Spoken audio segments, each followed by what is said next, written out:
హాస్టల్లో ఉప్మా కష్టాలు. Hello welcome back to my channel. హాస్టల్లో ఉప్మా కష్టాలంటే మామూలుగా ఉండవు. ఎలా తింటున్నారా దీన్ని? ప్రతి సండే ఇదే మా పరిస్థితి.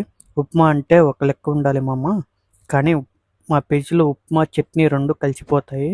ఎలా అంటే చిలక గోరింకల్లాగా. భగవంతుడా, బ్రేక్ఫాస్ట్లో నాకు ఉప్మాకి అస్సలు సెట్ అవ్వదు. ప్రతి సండే మాత్రం అది నన్ను వదలదు.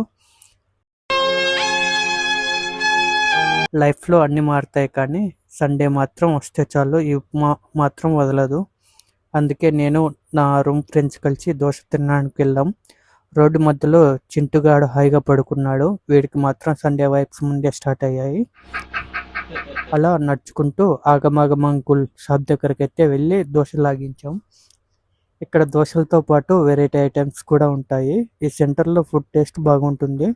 అందరం దోశలు లాగించేసి వాకింగ్ చేస్తూ రూమ్కి అయితే వచ్చాం. వీడియో నచ్చితే లైక్ చేయండి, కామెంట్ చేయండి. ఇంకా మరిన్ని వీడియోస్ కోసం నా ఛానల్ని సబ్స్క్రైబ్ చేసుకోండి. See you in next week. Bye. Okay, bye. Okay.